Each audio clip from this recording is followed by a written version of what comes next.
All right, top of the hour. Good afternoon, everyone. My name is Diane Crocker. I am the principal analyst here at LightBox. Welcome to today's event. This is the fifth in our series of educational webinars on the revisions to ASTM E1527. We have more than 1,700 of you tuned in from across the country. Looks like it's a mix of environmental consultants, commercial real estate lenders.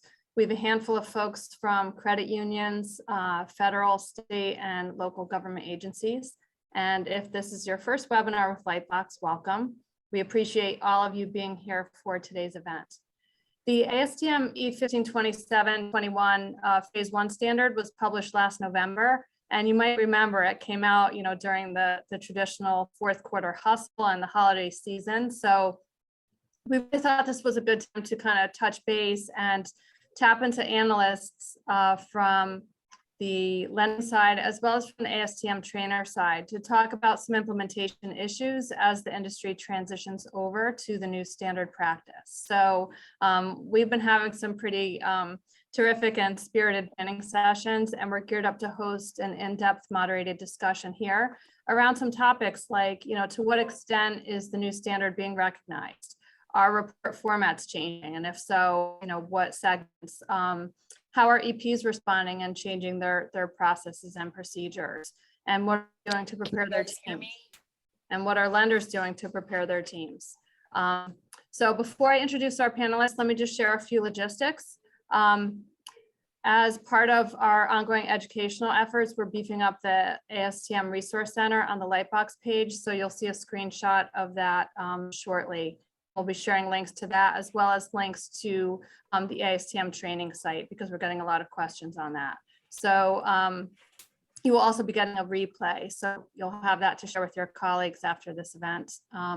And then last, if our previous webinars are any indication, you will have questions. So please do feel free to submit questions during the moderated discussion.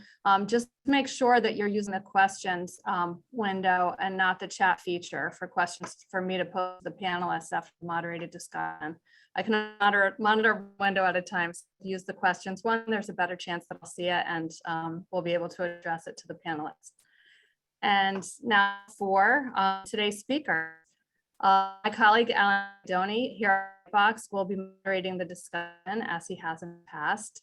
And we're very, very fortunate to have the perspectives of three well-known speakers who some of you might recognize from EBA or ASTM. First up, we have Enrique Garcia. He is an environmental risk director supporting base commercial bank. He leads a team of environmental employees focused on collateral risk management for the commercial lending division, which comprises a loan portfolio in excess of $80 billion. Enrique has over 23 years of experience in performing environmental due diligence, policy development and implementation, client communication, scope development, project management, and managing and mentoring a staff of environmental professionals. Next up, we have Sean Leary. Sean is an associate principal and vice president of transaction risk management with Associates, a division of DA.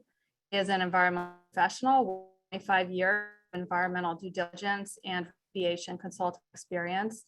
He also serves as a national instructor and content developer for ASTM International, where he teaches phase 1 and phase 2 ESA courses. So if you sign up for one of their classes, he could be your instructor. And then last, we have Mary Claire Maxwell. She is an environmental risk director with Chase in the environmental risk management department.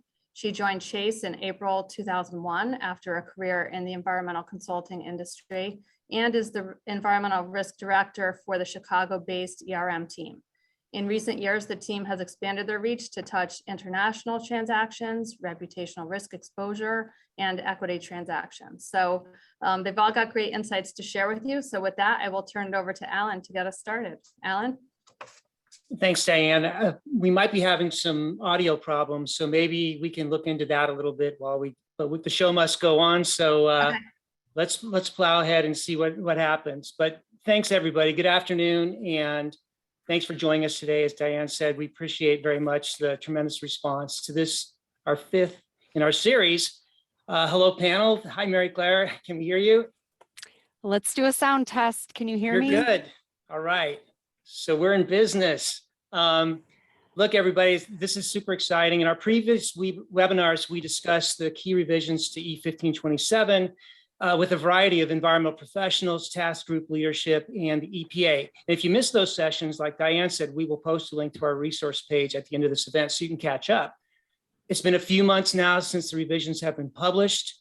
EPA recently updated us that the process for referencing the revised standard practice in the all appropriate inquiry rule could happen as early as springtime. So it's definitely time to focus on the transition from 13 to 21. And I can't think of a better panel for this topic than Mary Claire and Enrique, who are going to share their perspectives of institutional lenders who are managing environmental risks, and Sean, who is preparing his team and training others for the transition. We've got a lot to talk about today, so let's get going. As has been our tradition, we will start by going around the horn with each panelist with a kind of a general question. So let's start with Mary Claire. How would you characterize the transition to 21 so far? So I'm going to pick a couple words and then I'll expand on it. I would say it's underway. I would say it's probably a little bit slow and a little bit gradual. And I think that that's to be understood. We're coming off of a record-breaking year. There were so many transactions completed last year. We had a very busy fourth quarter. And many banks, I guess from purely a bank perspective, many banks already have it written into their standards that we're using or we're expecting to see the current standard. And we're kind of in this in-between time, right? Is it current? Well, ASTM has published it, but EPA has not completely put it into action. So between now and June, I think that this is the grace period where everybody gets to get their house in order. We all get to clean up from last year, tie up any loose ends that we might have had hanging out there, and, you know, get our houses in order, I guess would be the best way to put it. Good way to put it. Enrique, anything else to add to that? Yeah, really, sort of parallels my thoughts. There was so much work, so much effort that was put into this. It was a year and a half, couple of years, maybe felt longer for all of those involved. And it finally came into fruition in the beginning where the standard was published in the first week of November. And lo and behold, it has a perfect landing spot right in the middle of a real estate boom, right, as Mary Claire mentioned. And it put a lot of pressure on a market and an industry that was already under a lot of pressure, right? There's staffing shortages, there was high loan volume, and there really wasn't just a lot of opportunity to sort of digest and process the standard and the changes and what it was going to mean.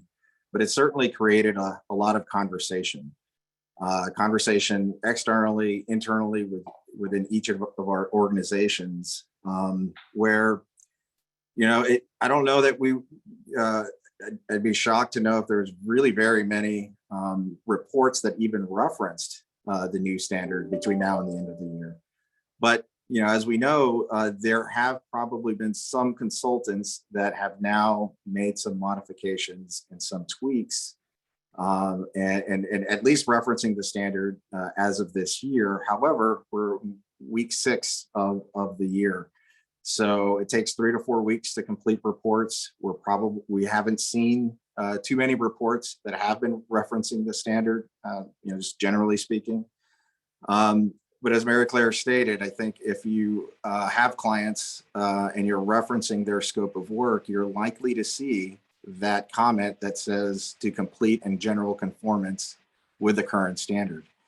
And to that end, you might have consultants now sort of rushing to kind of go look at various client scopes. But it is going to be a gradual process with more frequency going forward. I certainly would expect to see template changes as well as references to the standard going forward. Yeah, absolutely. And Sean, what are you seeing from your perspective? You guys started training, ASTM training almost immediately after that it was published. Yeah, we've taught several classes now lot of the instructors using the new standard and are highlighting the new changes to all those students. I think Enrique, Mary Claire really characterized it well. Good points all around as far as when it landed and how that's affected the adoption. And so I think, you know, it's time. I think a lot of folks are looking now at their templates, and we'll be issuing the first 21 reports soon. One big factor for EPs just to consider is, you know, the shelf life of phase 1 being 180 days old. In the EPA is expected, you know, this spring or summer, likely to, you know, adopt E1527-21 as the official means to qualify for landowner liability protections, complete your all appropriate inquiries. So reports we're authoring now, you know, that news may happen before the transaction closes, several months out. So I think clearly it's time to start having those conversations with the client and figuring out what standard, otherwise you'll be left potentially in limbo later. Yeah, I think that's what we're all here for and talking about. So great start. Enrique, let's make it a little bit more personal. What, I know all of you were active and vocal during the process of the revisions and the drafts and everything. Enrique, from your perspective as a user of these reports, what are you most happy about with the changes that are coming? Well, I think we're going to end up with better data, right? And that gets me excited. I think we're going to get better data. I think we're going to get a clearer, more consistent interpretation of the standard itself with respect to its concepts and its definitions. And I think it's going to be, it should be easier really for, you know, just to understand. There's so many examples that were included in this version of the standard. So somebody looking at it for the first time, somebody training somebody else should have a much easier, much easier way of being able to sort of explain what the intent of the standard, you know, should be and how that should be represented in phase 1s. Personally, I was involved and participated in the historical section task group. Certainly, and I should give, you know, Liz Kroll of EBI, Georgina Dannett of Bank of the West, Shemi Sokolic, they did an amazing job of really getting a lot of different perspective, a lot of different views to help form and frame that. And quite frankly, the historical section really hadn't been modified very much since the 1990s. It Right. was certainly in need of a reboot. You know, so it was, you know, I think, you know, and it really sort of seemed to be a nice logical next step, I think, from the 2013 standard, where we started to focus on soil vapor, right? And the advent of soil vapor. And so with this standard and the focus on adjoining properties, where contamination from offsite properties can tend to be a real source for soil vapor on your subject property. So we went from really focusing on soil vapor for the prior standard to then capturing what I think the market started to really encompass, which was additional in-depth review on adjoining properties. Yeah, it's a big It's like change. out to- Mary Claire, again, from a user perspective, what are you liking about what you think, what's going to happen in the next few months to years?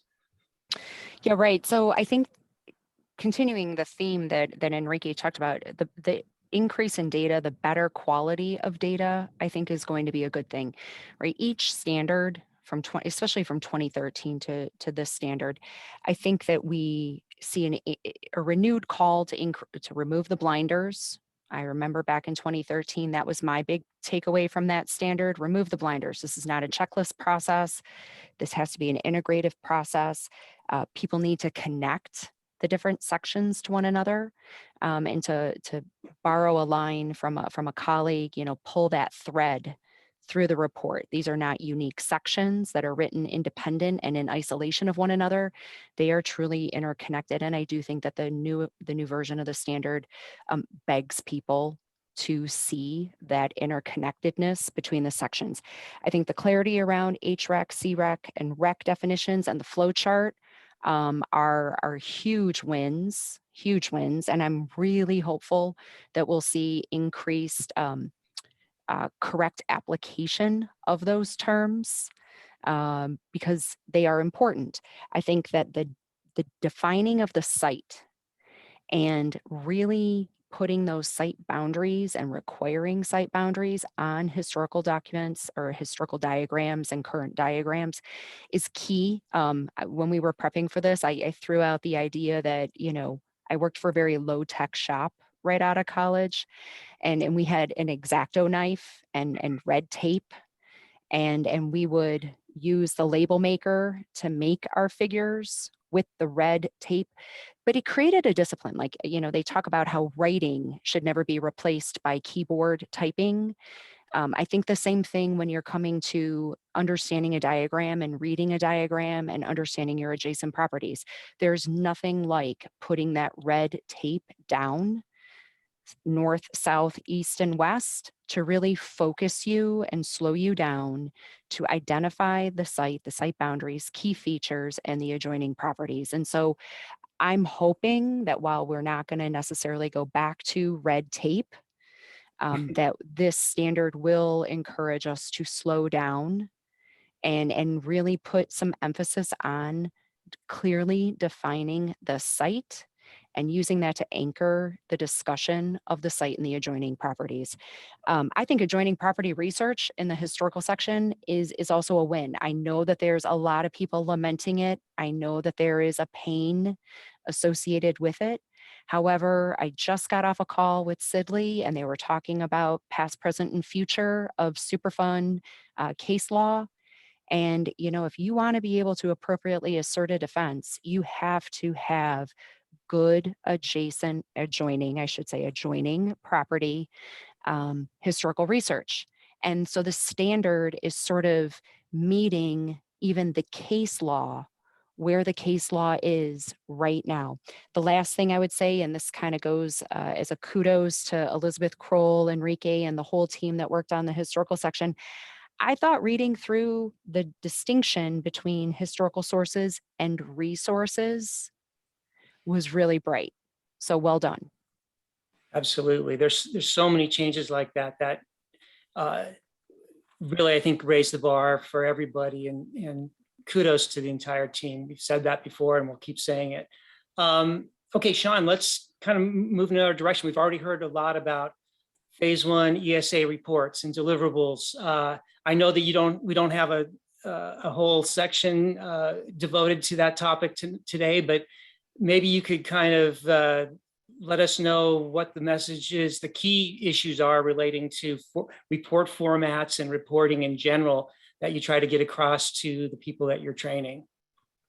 Well, the first thing is just to understand that ASTM, whether it's 13 or 21, just provides a minimum performance standard. So there's nothing saying that you can't go above and beyond, you know, what the standard is requiring of you. And certainly a lot of lenders are going to want you to do that.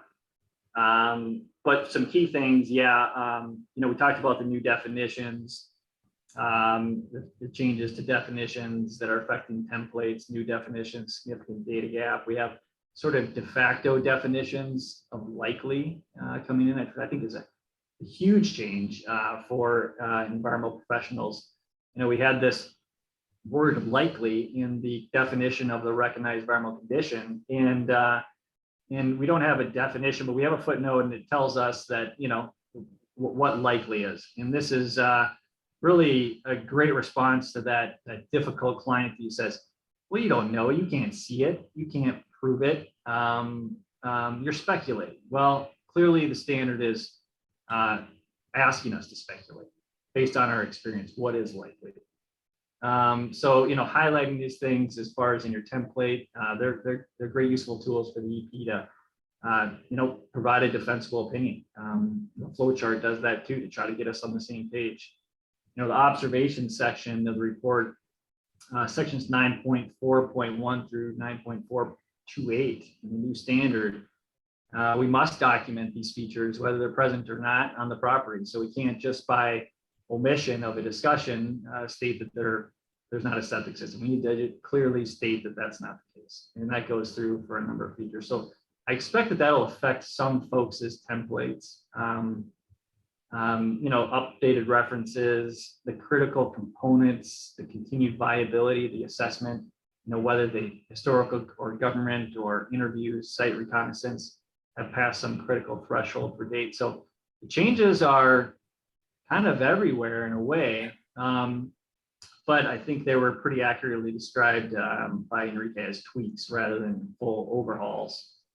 As far as and I think it's super insightful for you to kind of hone in on the language changes and some of the thought process changes that are baked into the new standard, because a lot of people get hung up on the mechanics, the structure, the table of contents, the site plans, things like that. And those are important. And there's some new elements there, but I think emphasizing the idea of looking at the language and all the changes and updates to the language that are in the standard practice, the new one is a really good idea, because it's kind of ties back into what Mary Claire and Enrique were talking about, getting people to think better and work through their rationales.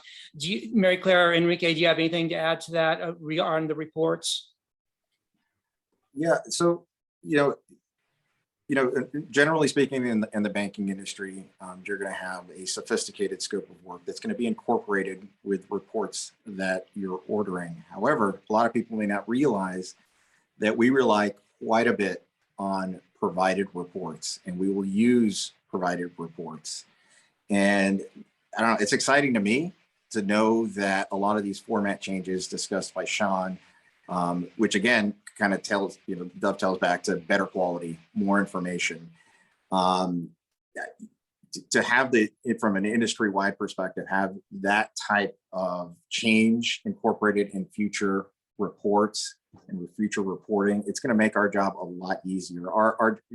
And when you're doing risk-based analysis, data is so important. So to have the standard incorporate and to require this additional data is going to be beneficial across the industry. And Alan, if I could just add, the question that you asked was about report format changing. So I tend to be very literal with these words. I don't think that the standard is asking people to change their format. I think that the standard is asking people to take a very close look at their content, right? And bringing it back again to that connectedness. So if your format is dictating your content, then the answer may be yes. Well put. Excellent insights there. Let's talk the next subject for me is something that I found very interesting in our pre-call. And that is, we talked about people making the transition right now from 13 to 21, or at least trying to decide that. And it was pointed out that you're already seeing some tactics by consultants who, during this transition phase, are describing their scope of work or how they're doing things and trying to walk the line between 13 and 21. Sean, what are some of the things that you pointed out you've been seeing in that regard so far? Well, yeah, we've had some attorneys already reach out kind of early on with reports that were prepared by the 13 standard, and they wanted to see, on our letterhead, us provide an opinion, which we were willing to provide, that our 13 report that was issued meets the minimum performance standards of a 21 assessment as well. So this is one sort of stopgap measure some have been taking while we're in between in this limbo phase, people wanting to know they're covered for 21 essentially. We're able to do this because, much of the changes have been incorporated long before this standard came on. I think there are other consultants definitely that are, in that camp. So you may feel comfortable doing that or not. But, going forward, there's a whole nother camp of consultants that are they're uncomfortable right now because they want to make sure that what they're providing to their client is going to meet the requirements. And so, saying they're doing a 21 assessment right now, there still is some concern, some hesitancy out there for some without it being adopted by the EPA to fully commit to saying we did it according to ASTM 21. E1521. So it's just sort of a strange place we're in, and it sort of depends on, the consultant, what they're willing to do, what the client's looking for. Right, and we see that happening pretty much every time there's a transition from one standard to the next during that time period. Enrique, Mary Claire, anything from your perspective on that you'd like to add? No? Okay, let's move on. We got a lot of great things to talk about. Here's one of the things that so far, I think in every one of our webinars, we've at least talked a little bit about, and I certainly get questions every time on, and that is, what about PFAS? And so I'm very interested to hear from the user community, the perspective from the users on how they're feeling about the inclusion of PFAS in their reports. Are they seeing it now, those types of things, and what they expect to see as things roll on. So Mary Claire, what's your perspective on that? Right. So one of the questions that you had asked us in preparation was, should it be its own section? And my answer to that is potentially, right? If it is a green grass site and there's been nothing there ever, do I need an entire section in a report that's headed PFAS and a bunch of canned language and then a statement that says does not apply to this site? No, let's save a couple trees.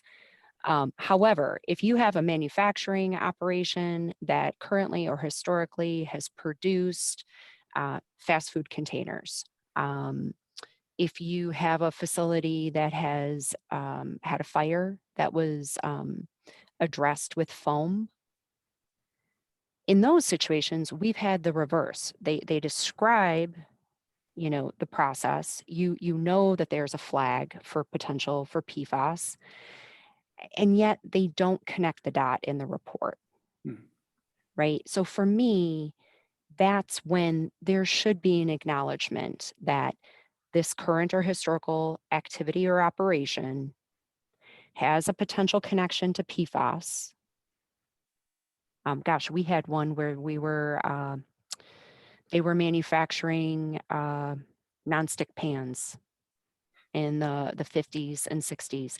We were able to find newspaper ads for the company that talked about how they were nonstick. And we were able to connect the dots. So does it need to be its own section every single time? No, I don't think so. But do we need to include it and include some logic and rationale and additional research when applicable? Yes, I think we do. And Enrique, that might be the key there, is the applicability of it. I know some people are saying, hey, it's not a hazardous substance yet. Why are we talking about PFAS? But I think the standard practice makes it pretty clear that many states are already enforcing and have regulations. So it might be on a case-by-case basis, the type of site you have, where it's located. What do you agree with that? What is it a topic for today and tomorrow, or is it something that people can kick down the road a little bit? No, it's absolutely a topic. There's a challenge right now with the uncertainty of it, right? It's an undefined risk. As you mentioned, there's some states that have gotten ahead of it, right? Massachusetts, Jersey, Michigan, New York, they've gotten the jump start, but it's, we are an industry that relies on regulation, right? It's compliance with regulation. We need a regulatory framework. And that really doesn't exist in large part at the federal and state level. And so I kind of think about, all right, so how, in terms of a risk, what is it that we're going to be concerned with, on a going forward, and what is it we'd want to evaluate? Human health, right? We're concerned with human health and ingestion pathways. That's always a big concern. We're concerned with liability. And yes, and transactional due diligence, there's circular protection that would apply as it would with other contaminants. But we're also concerned with liability associated with our clients, right? What sort of impact does something like this have on them? If you're involved with real estate, you're worried about collateral value, right? And that's a big driver with respect to how a loan is structured. And as all of us, I think, as organizations, we're also concerned about reputational risk. So without that regulatory framework, it's very difficult to define that. But I do think once that becomes a little bit more established, we'll have the opportunity then to, better evaluate and better define all of these risks. Yeah. And, I've got another one for you all that is pretty much comes up with every transition between the old standard to the new standard, and that is its impact on ESA pricing and turnaround time. So let's go ahead and knock that one out of the park. I'll take any volunteers to comment on that one. Sean, do you want to start? Thanks, Sal. Yeah, well, there's a real interesting conversation that was being had. It's been kind of going on for a while at, I'll give a plug to the Environmental Bankers Association. Anyone should check them out who hasn't already, centering around just this idea of quality and price. And it's real interesting because, we had COVID slam us a few years ago. And at that time, it was just a giant dislocation for the lending industry. A lot of banks were caught up with paywall protection lending and all kinds of things that had nothing to do with commercial real estate. And things really went to a bit of a stop for a few months. And then we had sort of an unprecedented growth period following that, where there was just a big change in the demand side of the economics of these phase ones. And so prices were going up at the same time. Employees were fighting for more pay across the board, across in the country. And so, if you didn't raise pay for your employees, you're probably part of the Great Resignation statistics, the JOLT report. And because of that, there's been an effect on pricing. We had stagnant prices for basically my entire career. So it's been interesting. I'm not sure how much of it sticks long-term, but, talking about quality and price, they're all wrapped up together, no doubt. Yeah. And Mary Claire, from your perspective, lender, the user community, what's your thoughts on that? You've certainly seen them come and go in terms of this conversation. For sure. So to Sean's point, I think that I'll just use myself an example. So when I came into the industry, a decent phase one budget when I was doing phase ones was $1,800. If I had $2,100, that was a good budget. If I had $2,400, I could probably bill all my time to the job instead of eating my time. And gosh, if you had anything over $2,400 as a budget, you were sitting pretty, and perhaps you could, cover some travel costs or whatnot. And when I'm reviewing bids these days, and there have been several years in between the start of my career and today, the prices haven't changed dramatically. And so maybe as an industry, we need to hold ourselves accountable to that. We've talked about an increase of data that the standard is asking us to evaluate. And while we've seen a lot of automation, we've certainly gotten better, smarter, and faster in the production of a phase one.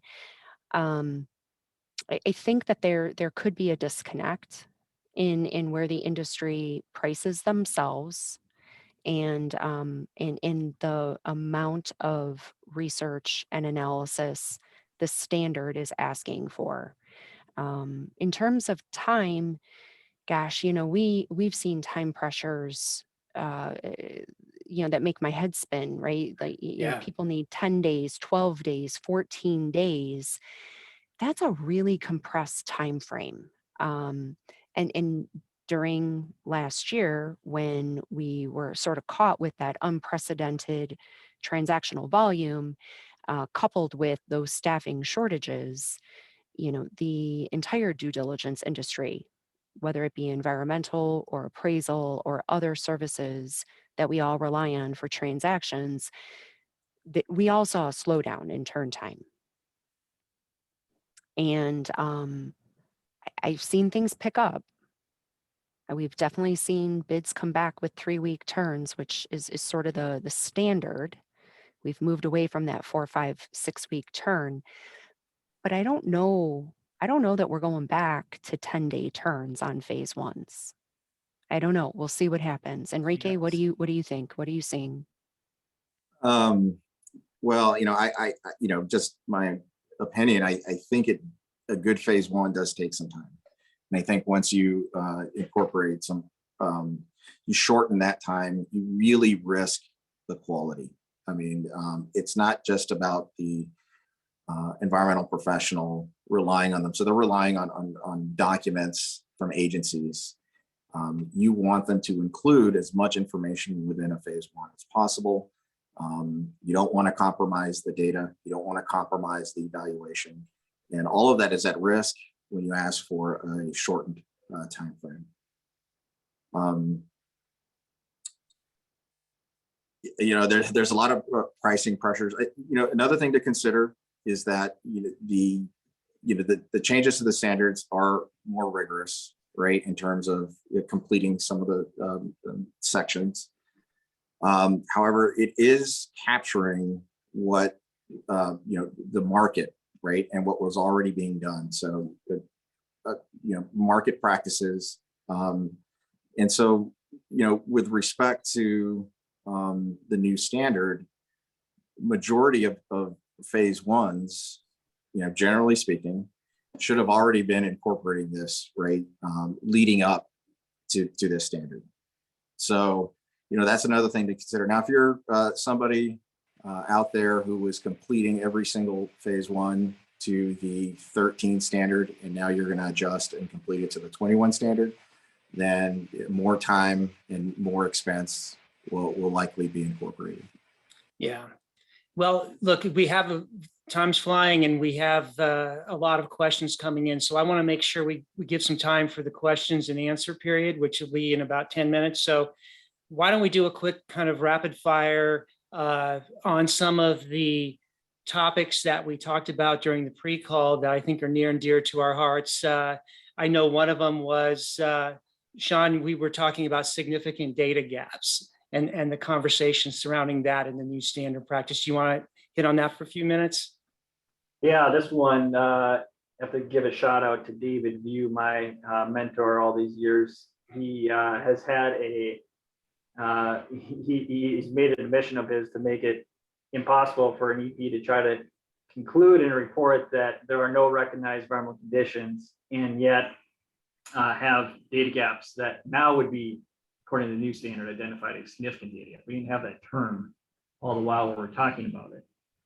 So now we have a pretty significant change here in E1527-21, whereby just alongside RECs and CRECs in our conclusion section of the report, we've got to also call out any significant data gaps. And when you combine that with the requirements, the increased requirements, scrutiny on evaluation of the adjoining properties, much in the context that Enrique talked about with vapor migration and elsewise, impacts from offsite sources. If we don't know what's going on next door, if we think we could be industrial, and we've got to discuss now the specific nature of those industrial activities, well, it's a higher bar, and it's really giving the users what they deserve and what they need, which is, we need to know whether there's a problem here. Is there an impact from offsite or onsite? And so now we can't just shrug our shoulders and say, I don't know, it looks good, right? We've got to say what we don't know as well as what we do. And I think that's going to be a real challenge for folks that didn't take data gaps seriously in the past.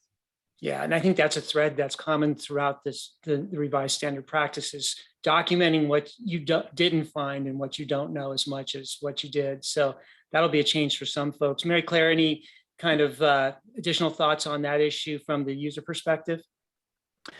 Well, yeah. So with that significant data gap, it can work a multitude of ways. It definitely puts pressure on the EP, but for the user, especially for a purchaser, it could really be an asset. to clearly identify the unknown, because the unknown is a risk. And if you're purchasing an asset, knowing and understanding all of your risks before you get on that chain is really the paramount ask of our industry, right? And it could be a negotiating tool. It could be something that gets factored into various purchase agreements. It could also be the reason why you proceed with a phase 2. So clearly defining the unknowns really helps to shape the risk associated with a property. Well said. Enrique, you had mentioned about the whole new language associated with the shelf life, the continued viability of a phase 1 ESA report. You want to talk about that for a couple minutes? Yeah, so it's very clearly defined now as to what it takes to update a phase 1 that exceeds its 180-day shelf life. And in fact, now the standard defines the timeline associated with how you determine when you've exceeded your 180-day shelf life. So,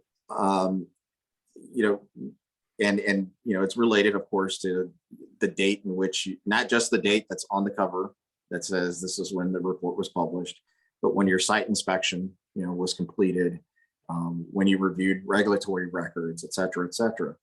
And so there's about 4 or 5 dates that are relevant that I think would, especially, from a banking perspective, if you're going to foreclose on a property and you want to make sure that you are compliant, and you're going to want those dates to be more visible, I think. And so, I think it helps the user to understand exactly when the timeline starts, so that where you're at with respect to being compliant with the standard.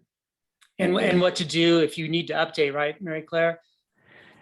Exactly. But, Enrique, I'm going to ask you a question. So if you were being prescriptive, where might you recommend people put those 4 or 5 dates so that users who read a lot of reports can easily identify the shelf life availability of a report? Where might you put them?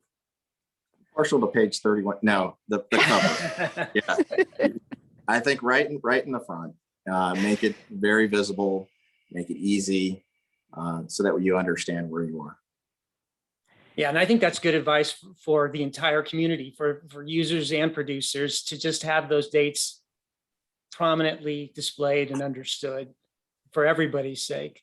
Okay, we're almost there, Alan. Go ahead, Sean. I could pose to the lenders on the fly here. From the user standpoint, they have their own requirements. Environmental lien search comes to mind, and that has a shelf life too. So is that affecting your internal operation? Enrique, do you want to take that or do you want me to take that?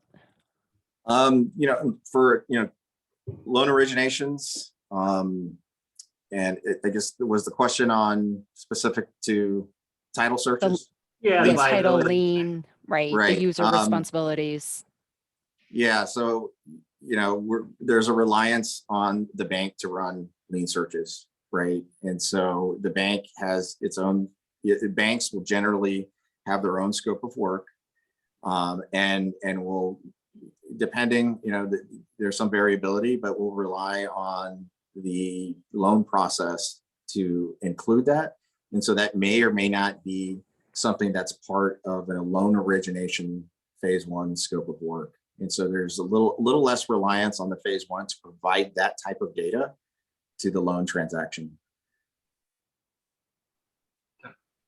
All right. Look, we're just about up to the Q&A period. So maybe now I'll shoot back over to Diane. And Diane, do we have any questions for the panel? We have so many, of course. Of course. All right, let me just get set up here. Can you hear me okay, Alan? First Yeah, of you all? sound good to me. Okay, perfect. You know, Diane, before you dive into the questions, I had one other note that I had made, and it's more of a cautionary tale for folks. So for any of the preparers on the line, I would just caution you, when you're thinking about the non-scope issues and considerations, be sure that you're checking with your client, because that list has grown a little bit in the new standard, and many users actually consider those items part of their scope. So don't go into the phase one report preparation process thinking of it in terms of absolutes. This is scope and this is non-scope. You have to be considering your client's needs and expectations as well. So sorry, Diane. No, that's good advice. Thank you for Yeah, adding that. excellent. Before we move into the Q&A, I just wanted to highlight the Resource Center, which I had mentioned in the intro. This is something that you want to bookmark. We're adding a lot more resources to it. There'll be a link to this, a replay of this event afterwards. We have old newsletters, question and answers with leading experts, and resources adding to all the time. ASTM training links will also be in the slide deck that will be circulating to all of you after this event. So if you want to take a class with Sean or one of the other ASTM instructors, the link is there for you. And if you haven't purchased the ASTM standard, the hyperlink is there. And then before we move into Q&A, because we do have a lot of questions, we're about to launch a survey. So I just wanted to give everybody a quick heads up. And it's really, the intent is to build on a lot of the conversation here. We want to query the industry and get some feedback in the aggregate in terms of where the industry is in transitioning to the standard. So please take a few minutes to get that when it hits your inbox. And with that, I'm going to stop sharing and we're going to move into the Q&A because we do have a lot. If we don't get to all of them, we'll definitely respond to folks after the live event. So the first is, I guess, really for Enrique and Mary Claire. From the perspective of a financial institution like Chase, how is the transition to the E1527-21 standard being handled from now until EPA accepts it as AEI compliant? Does the financial institution maintain using 13 to comply with the official innocent landowner defense presently in place? So there's a couple of different things to unpack there. I guess I'm gonna jump in there, Enrique. First of all, we are not commenting directly on policies, procedures, or approaches taken by Chase. We're talking about financial institutions in general. I think it's important to note that financial institutions are not always seeking to qualify for the innocent, the AAI. We don't need all appropriate inquiry. We're looking at the reports for underwriting purposes. And so there is a little bit of a different lens when you are a financial institution lender, a financial institution user, as opposed to an owner, operator, purchaser, user, even a lessee user. So keep that in mind. We don't have to pass that test on every single report that a financial institution is engaging or reviewing. That said, many institutions have scopes of work that refer to the current standard and do not differentiate between ASTM's acceptance of a standard and an EPA's acceptance of a standard. So again, we are in a grace period, and I think that folks are being a bit understanding. Enrique, do you want to add on to that? I think you got it. Nailed it. Perfect. Okay, perfect. And that kind of leads into another question, which I think you just answered, Claire, but that is, do you recommend using the new standard even if we are in a grace period? And I think as you just outlined it, it depends, right? Well, I think it's a best practice. I also think it's really dangerous to have a switch that you turn on without ramping up, right? Every car needs a certain amount of time to get to 60 miles an hour. So take this as your ramp to 60. Start integrating components of the new standard now, because it's going to take some time, and it's going to take a little bit of muscle memory building in order to be able to fully and completely comply with the standard after an EPA acceptance. I like that. I like the car analogy too. All right, Alan, of course, we have a few questions on PFAS, as we always do. One is, since PFAS are not considered a hazardous substance at this time and therefore not a REC, is PFAS being considered as more of a business environmental risk at this time? Sean, you want to take that I one? can take that one. Actually, I had some comments on PFAS I didn't get a chance to discuss. Just so everyone's clear, the standard approaches PFAS in a pretty good methodological way, where it is akin to a business environmental risk in the sense that we are treated as a non-scope consideration, just like wetlands or mold or any other non-scope issue. And if the state regulates it, we still are to treat it as a non-scope issue unless we have agreed upon another agreement with our client. So it really doesn't matter what state you're in or where you are. PFAS is a non-scope consideration per the ASTM E1527 standard. That will be the case until PFAS or PFOA become hazardous substances, which we're anticipating soon based on some movement we see at the federal level now. So you should be ready. You should communicate with your clients up front to see what they're looking for. I think there is a bit of a danger in not having a PFAS section in your reports from a consultant's angle, because when you have a section in your report, it's in your scope and it's in, and it's in. And you do a certain evaluation, you do a certain review. And it may be that on site, they've never used PFAS and PFAS isn't much of a concern. But for instance, if you're down in the East Metro area here in outside of the Twin Cities, you're in a giant PFAS plume coming through the 3M plant, the 3M landfill disposals. And it's not showing up in your databases and it's nowhere else to be found. So there's a certain risk in treating it as I don't know if it's in, or I don't know what we should be doing. Before you get into the assessment, you should know what your client's looking for. Are they looking for a PFAS analysis? And then if that's the case, what are you going to do from both an on-site and off-site standpoint? Mm-hmm. Well, and I think I want to mention that the Environmental Bankers Association, there was a really good presentation by Diane Phillips of Holland and Knight. She gave a lot of detail around PFAS and PFOS and the emerging due diligence around that. So That's a lot of detail. Yeah. All right, Sean, I think this one's coming to you too. Question is, if you propose to do a phase one in accordance with the standard practice and your contract is for this service, but you do work that exceeds the standard practice, aren't you setting yourself up for potential trouble since your contract is only for a 1527 phase one? If you're exceeding the scope, shouldn't that exceedance be specified in the proposal?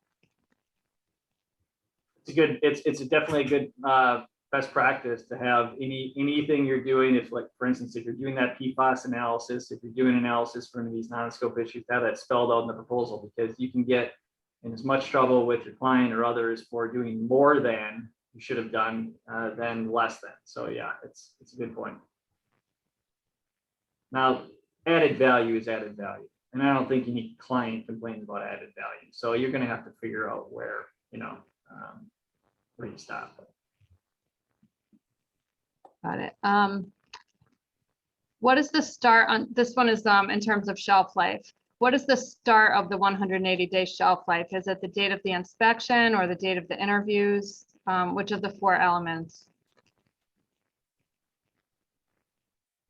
Anyone want to grab this one? I can too. Isn't it the earliest? It's the earliest of any of the above. Right. Of That's the why- listed elements. That's why I said yes. Yes. And then the next statement is tread carefully. Here's someone wanting to know exactly what's changed in terms of historical research of adjoining properties. Does someone want to just quickly summarize that? Yeah, it's just a more in-depth. Yeah, so the same review, search back in history that you would for the subject property is now required for adjoining properties. All the perimeter addresses around your property should be researched in the same rigor that you would the subject property.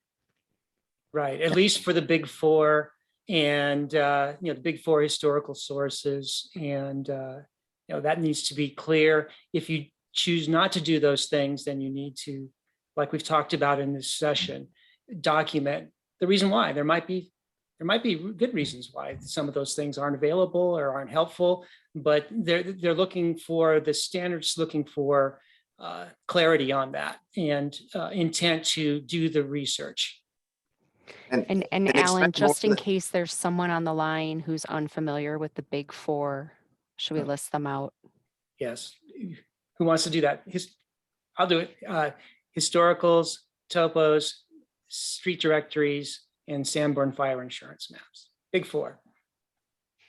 And expect more from your consultant than a listing of tenant names, right? Like make sure that you get descriptors within your report that explains the depth of context associated with those names, so that is these industrial operations? Is this something I need to be worried about? Too often you'll see reports that simply have tenant names and they feel like the research is done, but is that really helpful and useful to the user? I really want to second that comment. Just from the EP standpoint, we are calling out significant data gaps when we have an industrial operator, when we don't know what they're doing a long time ago, and we think that there could be a concern. And I think that is something that a lot of EPs are sort of always uncomfortable. Do I have to recommend a phase 2 because I just don't know? Sometimes you're going to have to. And so yeah, identifying the specific nature of the industrial operators is just critical, on-site or off-site. Interesting. Follow-up comment from Georgina, Sean, on your on PFAS discussion. E1527 says that things that are regulated by a state as a hazardous substance would be considered in scope. Let me get the specific language out here. While you do that, 2 other questions. These are the ASTM world. Alan, folks are wondering if the transaction screen standard is being updated or if there are plans to update the forest land standard so that it's parallel to 1527-21.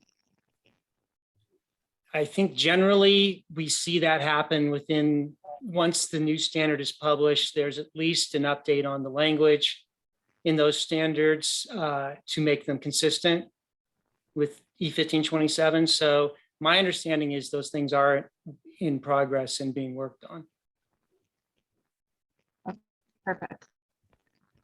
All right, we're coming up on the top of the hour, so I think we should stop there. In the interest of everyone's time, we got to almost all of the questions. If we didn't get to yours, we will get you an answer after the live event. Look for an email with links to the replay and the resource center. To Sean and Mary Claire, sincere thanks for being here to share your thoughts. That was a really great discussion, and they were in expert hands. Always do a great job as a moderator. So on behalf of Lightbox, thanks for tuning in, everybody, and stay well. Take care. Thank you. Bye, everybody.